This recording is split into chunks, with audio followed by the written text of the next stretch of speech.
आज मैं आपको एक कोरियन हॉरर फिल्म की कहानी एक्सप्लेन करने जा रहा हूँ। इस फिल्म ने साल 2026 में रिलीज होते ही तहलका मचा दिया है और यह अब तक की सबसे ज्यादा कमाई करने वाली कोरियन हॉरर फिल्म बन चुकी है। वीडियो शुरू करने से पहले एक छोटी सी चेतावनी, अगर आपको डर ज्यादा लगता है तो इस वीडियो को रात में अकेले बिल्कुल मत देखना। कहानी की शुरुआत आधी रात के सन्नाटे से होती है, जहाँ एक यंग कपल झील के किनारे कैंपिंग का मजा ले रहा है। लड़की कार से कुछ बियर लेने जाने वाली होती है, तभी उसे झील के अंदर से दो पत्थरों के आपस में टकराने जैसी अजीब आवाज सुनाई देती है। वह बिना कुछ सोचे समझे सुध बुध खोकर पानी की तरफ बढ़ने लगती है। अपनी गर्लफ्रेंड को इस तरह बिना सोचे समझे पानी में जाते देख लड़का उसे रोकने के लिए चिल्लाता है और उसके पीछे भागता है, लेकिन जैसे ही वह पानी में मौजूद एक साए के पास पहुंचता है, उसके रोंगटे खड़े हो जाते हैं, क्योंकि उसकी गर्लफ्रेंड उसे पीछे किनारे से आवाज दे रही होती है। तो फिर पानी के अंदर वो कौन था जिसके पीछे लड़का जा रहा था? लड़का डर से कांपते हुए पीछे मुड़ता है, पर वो साया गायब हो चुका था। अगले ही पल पानी के नीचे से एक धुंधला भूत निकलता है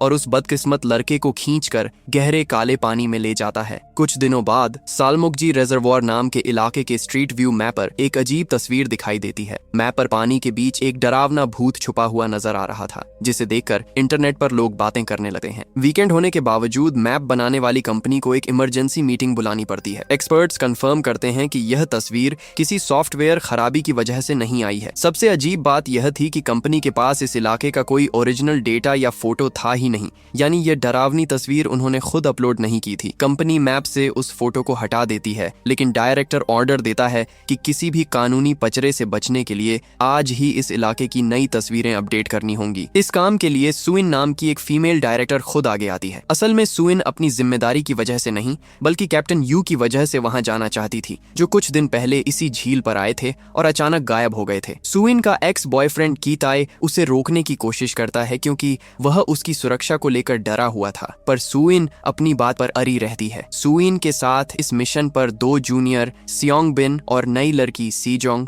और दो कैमरामैन क्योंग टी और क्योंग जून भी जाते हैं। रास्ते में सीजोंग इस झील से जुड़ी डरावनी कहानियों में काफी इंटरेस्ट लेती है। पूरी टीम आपस में बात करने लगती है और हाल ही में गायब हुए उस कपल का जिक्र करती है। सीजोंग सबको डराते हुए कहती है कि पानी के भूत बाकी भूतों से ज्यादा खतरनाक होते हैं, क्योंकि वे लोगों को बहला फुसलाकर पानी में खींचते हैं और उनकी जान ले लेते हैं। यहाँ तक कि इस झील का नाम सालमुकजी भी मौत का एहसास कराता है, जिसका मतलब होता है जिंदगी और मौत के बीच का रास्ता। अफवाहें हैं कि यह जगह पहले एक प्राचीन कब्रिस्तान थी। जब जलाशय बनाया गया तो कब्रों को हटाए बिना ही सीधा पानी भर दिया गया, इसीलिए यहाँ इतनी नेगेटिव एनर्जी है। इन सब डरावनी बातों के उलट कैमरामैन क्योंग जून इन भूतों की कहानियों को बकवास कहकर खारिज कर देता है। वह घमंड में कहता है कि वह कोरियन नेवी का रेस्क्यू डाइवर रह चुका है और भूतों से भी तेज तैर सकता है। जब सब गॉसिप में बिजी थे, तब सुइन गंभीर चेहरा लिए चुपचाप बैठी थी। वहां पहुंचते ही पार्किंग ढूंढते वक्त उनकी कार अचानक एक अजीब चीज से टकरा जाती है।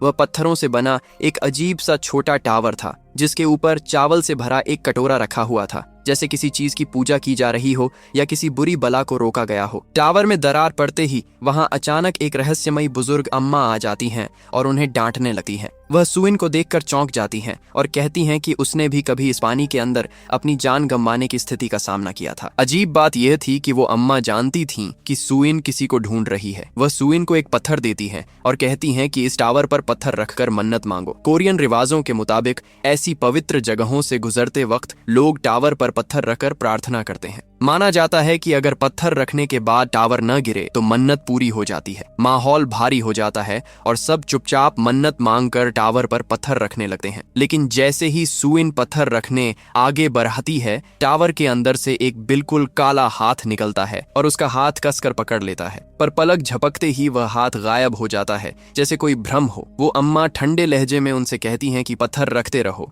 और फिर पीठ घुमाकर चली जाती है। सुइन अपने डर को छुपाते हुए टीम से कहती है कि पहले काम खत्म करते हैं, लौटते वक्त पत्थर रख लेंगे। जब सब अपना सामान निकाल रहे होते हैं तो सुइन को थर्माकोल का एक बॉक्स मिलता है, जिसके अंदर ढेर सारे कीड़े रेंग रहे थे। पता चलता है कि कैमरामैन क्योंग ते चोरी छिपे मछली पकड़ने के लिए चारा लेकर आया था। तभी वह देखती है कि दोनों जूनियर एक हवा भरने वाली बोट तैयार कर रहे हैं। सीजोंग मानती है कि उसका एक हॉरर यूट्यूब चैनल है, इसलिए वह काम के साथ साथ यहाँ एक भूतिया वीडियो भी शूट करना चाहती थी। सबको इतना लापरवाह देकर सुइन गुस्से में टोकती है कि हम हम यहाँ पिकनिक मनाने नहीं आए हैं, पहले काम पर फोकस करो, उसके बाद जो करना है करना। उन्हें सिर्फ 3 किलोमीटर लंबे रास्ते की तस्वीरें लेनी थी जिसमें करीब 2 घंटे लगने वाले थे। लेकिन काम शुरू होने से पहले ही क्योंग जून देखता है कि जीपीएस का सिग्नल पूरी तरह गायब हो चुका है। जब पूरी टीम परेशान खड़ी थी तभी इतने दिनों से गायब कैप्टन यू अचानक सामने आ जाते हैं। वह कहते हैं कि पिछली बार उनके साथ भी यही समस्या हुई थी। इतना कहकर वह जीपीएस डिवाइस हाथ में लेते हैं और सीधे पानी के अंदर चलने लगते हैं। जैसे ही वह पानी में आगे बढ़ते हैं डिवाइस में जीपीएस सिग्नल वापस आ जाता है। सुइन अपने बॉस को इतने दिनों बाद सही सलामत देकर बहुत खुश होती है, पर जब वह पूछती है कि इतने दिन वह कहाँ थे तो कैप्टन यू एक रहस्यमयी मुस्कान देते हैं और कहते हैं कि बाद में बताऊंगा। इसके बाद दोनों जूनियर लैंडस्केप मोड की तस्वीरें लेने के लिए आगे बढ़ते हैं। इसी वक्त वहाँ अजीब अजीब चीजें होने लगती हैं। सेजोंग को झील के किनारे एक लिखावट दिखती है जो किसी कब्र के पत्थर जैसी लग रही थी। वहीं दूसरी तरफ कैमरा न सिर्फ उन दोनों के चेहरों को फोकस कर रहा था बल्कि ऐसा लग रहा था कि वह झील की गहराई में भी किसी अनजानी चीज को डिटेक्ट कर रहा है। इधर दोनों कैमरामैन क्योंग टी और क्योंग जून जल्दी काम खत्म करके मछली पकाने का प्लान बनाते हैं। क्योंग टी 360 डिग्री कैमरा लेकर आगे बढ़ता है और सुइन स्क्रीन पर उसकी हर हरकत पर नजर रखती है। अचानक सुइन को स्क्रीन पर एक काला साया दिखता है। वह क्योंग टी को पीछे हटने कहती है। वह पीछे हटता है तो साया गायब हो जाता है,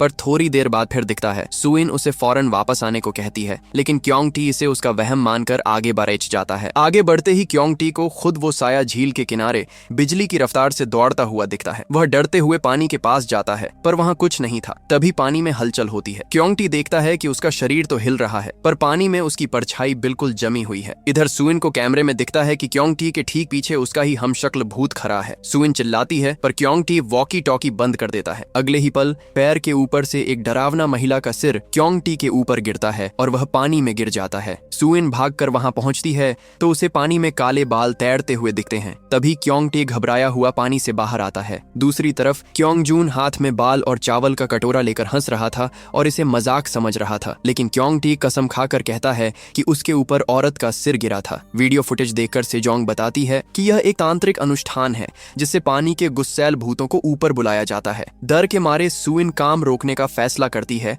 पर कंपनी का डायरेक्टर फोन पर आज ही काम खत्म करने का दबाव बनाता है क्योंकि इस इलाके से कई लोग गायब हो चुके हैं। सुइन नई मशीनें आने तक सुबह का इंतजार करने का फैसला करती है। क्योंग टी अब यहाँ 1 सेकंड भी रुकने को तैयार नहीं था। तभी कैप्टन यू कहते हैं कि पानी में गिरा जीपीएस ढूंढना जरूरी है वरना वह खराब हो जाएगा। मजबूरन क्योंग टी और क्योंग जून फिर पानी के पास जाते हैं। इसी बीच सुइन का एक्स बॉयफ्रेंड कीते फोन पर बताता है कि वह खुद नया सामान लेकर आ रहा है। सुइन उसे बताती है कि कैप्टन यू की हरकतें बहुत अजीब हैं। तभी कैप्टन यू अचानक सुइन के पीछे आकर खड़ा हो जाता है। जब सुइन उससे गायब होने का राज पूछती है तो वह बात घुमाकर कहता है कि टावर पर मांगी उसकी मन्नत पूरी हो गई है। रात होने पर सीजोंग अपने यूट्यूब चैनल के लिए घोस्ट डिटेक्टर ऐप से भूत ढूंढने की कोशिश करती है। इधर कैप्टन यू और क्योंग टी अचानक गायब हो जाते हैं और उनका संपर्क टूट जाता है। ढूंढते वक्त सुइन को फिर पत्थरों के टकराने की आवाज आती है। वह सम्मोहन में पानी की तरफ बढ़ती है पर जमीन पर किसी चीज से टकराकर उसका भ्रम टूट जाता है। नीचे देखने पर उसे कंपनी की टीम टी का एक मेमोरी कार्ड मिलता है। लैपटॉप में देखने पर सब हैरान रह जाते हैं। फोटो में कैप्टन यू पानी के अंदर बने एक पत्थर के टावर को तोड़ते हुए दिख रहे थे।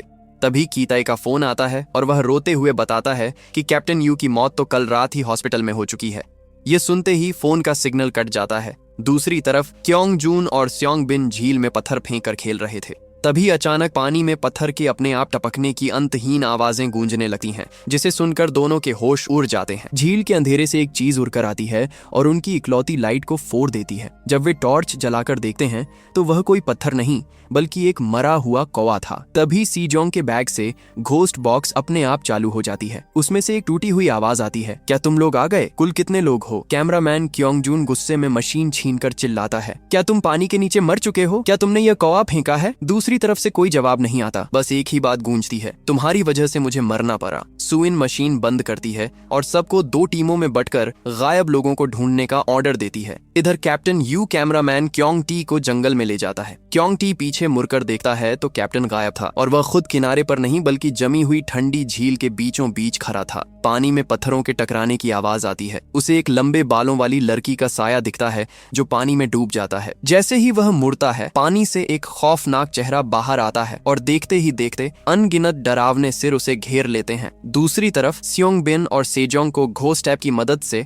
कैप्टन यू एक पत्थर के टावर के सामने खड़ा मिलता है। इधर जंगल में अकेली ढूंढ रही सुइन का पैर गलती से झील में पड़ने ही वाला होता है कि तभी क्योंग जून वहां आ जाता है। दोनों की टॉर्च की रोशनी एक पैर पर पड़ती है जहां क्योंग टी की लाश लटकी हुई थी। क्योंग जून रोते हुए अपने भाई की लाश को नीचे उतारता है। भाई की मौत देखकर वह पागल हो जाता है। तभी वहां भागते हुए सियोंग बिन और सेजोंग भी पहुंचते हैं, जिन पर टावर के पास एक काले साए ने हमला किया था। क्योंग जून पुलिस को फोन करने से मना कर देता है और कैप्टन यू से बदला लेने की जिद करता है। तब सुइन कांपते हुए बताती है कि कैप्टन यू की मौत तो कल रात ही हॉस्पिटल में हो चुकी है। सब हैरान हो जाते हैं कि फिर दिन भर उनके साथ कौन घूम रहा था। सेजोंग कहती है कि पानी के भूत ने ही क्योंग टी की जान ली है। तभी अंधेरे से कैप्टन यू पत्थरों को टकराते हुए निकलता है। क्योंग जून गुस्से में उसके पीछे भागता है। कैप्टन उसे फंसाने के लिए झील के गहरे पानी में चला जाता है। क्योंग जून तैरकर उसे पकड़ता है, पर वह कैप्टन नहीं बल्कि एक सड़ी हुई लाश थी। इससे पहले कि वह भाग पाता, पानी का भूत उसे खींच लेता है। सुइन और उसकी टीम डरकर कार की तरफ भागती है। सेजोंग देखती है कि दिन वाला पत्थर का टावर गायब हो चुका है। वे कार स्टार्ट करके भागते हैं, पर मैप ऐप गड़बड़ होने के कारण वे बार बार घूमकर उसी जगह वापस आ जाते हैं। वे रास्ता भटक कर एक चौराहे पर फंस जाते हैं। तभी अचानक कार की खिड़की पर एक हाथ जोर से बजता है। सब डर जाते हैं, पर वह सुइन का एक्स बॉयफ्रेंड की ताए था, जो घबराए हुए चेहरे के साथ पूछता है कि तुम लोग यहाँ क्या कर रहे हो। की ताए को देखते ही सबका भ्रम टूट जाता है। उन्हें एहसास होता है कि झील बिल्कुल उनके सामने थी। अगर वे जरा भी आगे बढ़ते तो कार सीधे पानी में गिर जाती। की ताए बताता है कि उसकी कार भी पास में ही फंसी हुई है। वह रहस्यमयी अम्मा की चेतावनी याद करता है कि इस झील से आज तक कोई जिंदा वापस नहीं आया। कीते सुझाव देता है कि उन्हें बचने के लिए पत्थरों का एक टावर बनाकर मन्नत मांगनी चाहिए, लेकिन सियोंग बिन इसे अंधविश्वास मानकर मना कर देता है और मदद के लिए आग जलाने की सलाह देता है। तभी सुइन सबसे पूछती है कि शुरुआत में सबने क्या मन्नत मांगी थी। सियोंग बिन ने अमीर होने की मन्नत मांगी थी और सेजोंग ने डर के मारे कुछ नहीं मांगा था। सुइन का चेहरा पीला पड़ जाता है। वह बताती है कि उसकी मन्नत पूरी हो गई है, जो थी कैप्टन यू को दोबारा देखना। कैप्टन यू की मन्नत भी पूरी हुई थी। सुइन को इस जगह का एक क्रूर नियम समझ आता है। यहाँ सिर्फ मरे हुए लोगों को वापस बुलाने की मन्नत ही पूरी होती है। उस अम्मा की बेटी असल में बहुत पहले मर चुकी थी। अम्मा ने सबको टावर पर पत्थर रखने के लिए इसलिए उकसाया ताकि वह अपनी भूत बन चुकी बेटी को दोबारा देख सके। कैप्टन यू ने पानी के अंदर वाले टावर को तोड़कर खुद को आजाद किया था, लेकिन बाद में हॉस्पिटल में दम तोड़ दिया। सुइन कहती है कि इस मुसीबत से बचने का इकलौता तरीका उस पत्थर के टावर को ढूंढकर टुकड़े टुकड़े करना है, लेकिन वो टावर अपनी जगह से गायब हो चुका था। सियोंग बिन को लगता है कि यह उन्हें पानी के पास बुलाने की एक नई चाल है। तनाव बढ़ाने पर सुइन और कीताए पानी लेने कार की तरफ जाते हैं। अकेले में सेजोंग रोते हुए सियोंग बिन को बताती है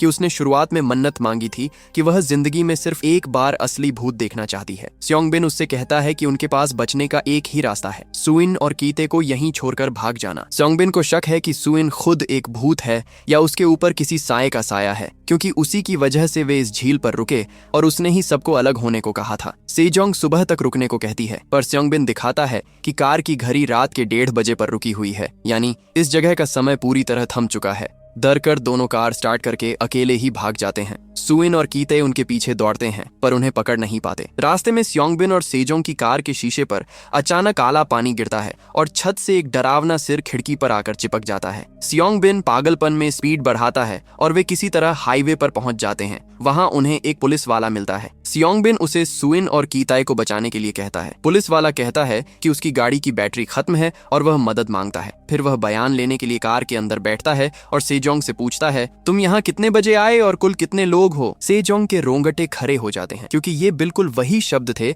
जो घोस्ट बॉक्स से गूंजे थे। जैसे ही पुलिस वाला पीछे मुड़ता है, उसकी आंखें खून की तरह लाल दिखती हैं। उधर बाहर सियोंग बिन जैसे ही कार की हेडलाइट ऑन करता है, उसके होश उड़ जाते हैं। सामने हाईवे नहीं बल्कि वही काली झील थी। उनकी कार न जाने कब से झील के बिल्कुल किनारे खड़ी थी। सियोंग बिन दरवाजा खोलने की कोशिश करता है, पर वो लॉक हो चुका था। तभी कार के अंदर बैठा पुलिस वाला एक भयानक भूत के रूप में बदल जाता है। सुइन को जंगल में सीजोंग का आईपैड मिलता है, जिससे पता चलता है कि पत्थर का टावर झील के दूसरी तरफ है। तभी वॉकी टॉकी पर सीजोंग की रोने की आवाज आती है। सुइन और कीताए को एक खाली कार मिलती है, जिसके नीचे सीजोंग छुपी थी। सुइन उसे निकालने जाती है, तभी कीताए उसे पीछे खींच लेता है। कार में बैठा सियोंग बिन बैक गियर लगाकर सीजोंग को कुचल देता है और फिर खुद गाड़ी से गिरकर गर्दन मरोड़ कर मर जाता है। कीताए वहां रखी बोट पर सुइन को बिठाकर टावर की तरफ ले जाने लगता है। बोट पर बैठे ही सुइन को शक होता है कि काइते को बोट के बारे में कैसे पता था। तभी वह आदमी कैप्टन यू के भूत में बदल जाता है। वह कहता है कि यह काम पहले सुइन का था, इसलिए उसकी मौत की जिम्मेदार सुइन है। कैप्टन का भूत गायब हो जाता है और पानी से एक हाथ निकलकर सुइन को झील के नीचे खींच लेता है। कीते उसे बचाने के लिए पानी में कूदता है। झील के नीचे सैकड़ों लाशें सेना की तरह खड़ी थीं। कीते बेलों में फंसी सुइन को आजाद करके ऊपर भेज देता है, पर खुद का पैर पकड़े जाने के कारण पानी में डूब जाता है। किनारे पहुंचकर सुइन पागलों की तरह पत्थर के टावर को तोड़ने लगती है। टावर के अंदर से भूत का चेहरा निकलता है और वह सुइन को अंदर खींचने लगता है। सुइन टावर की रस्सी खींच देती है, जिससे चावल का कटोरा काला होकर टूट जाता है और टावर ढह जाता है। कीते पानी से बाहर आकर सुइन को ढूंढता है, जो किनारे पर बिना सुध बुध के बैठी थी। कुछ दिनों बाद कीते इस बुरे सपने को भूलकर वापस ऑफिस काम पर लौट आता है, लेकिन तभी कंपनी का डायरेक्टर अनजाने में एक ऐसा सच बताता है जिससे कीते का खून जम जाता है। डायरेक्टर कहता है कि कैप्टन यू की मौत हॉस्पिटल में नहीं हुई थी, वह तो बहुत पहले ही सम्माची झील में डूबकर मर चुके थे। हॉस्पिटल तो सिर्फ कागजी कार्रवाई के लिए ले जाया गया था। इसका मतलब सुइन का अंदाजा बिल्कुल गलत था। टावर तोड़ने से कैप्टन यू आजाद नहीं हुए थे। तभी सुइन भी ऑफिस आ जाती है और कहती है कि अकेले घर पर रहने से उसे डर लगता है। कीते उसे कैप्टन यू के पहले ही डूबने की बात नहीं बताता ताकि वह और परेशान न हो, लेकिन कीताए का दिमाग अब फटने को था। वह इन अजीब और अनसुलझी घटनाओं के सामने खुद को बेहद बेबस महसूस कर रहा था। उसी घबराहट के पल में वह अचानक देखता है कि न जाने कहां से बिल्कुल काला पानी निकलकर उसके पैरों के नीचे जमा होने लगा है। पलक झपकते ही पूरा ऑफिस गायब हो जाता है और वह खुद को उसी बर्फीली सलमोकजी झील के बीचों बीच खड़ा पाता है, जैसे वह कभी वहां से बाहर निकला ही न हो। और तभी उसके सामने खड़ी सुइन एक दुष्ट आत्मा का असली रूप दिखाती है और मुस्कुराते हुए कहती है, यहाँ किसी भी चीज पर कभी भरोसा मत करना। और इसी खौफनाक मोड़ के साथ ये फिल्म यहीं खत्म हो जाती है। दोस्तों, इस कोरियन हॉरर फिल्म का एक्सप्लेनेशन आपको कैसा लगा, कमेंट करके जरूर बताइएगा। अगर वीडियो पसंद आई हो तो लाइक करना और चैनल को सब्सक्राइब करना मत भूलना।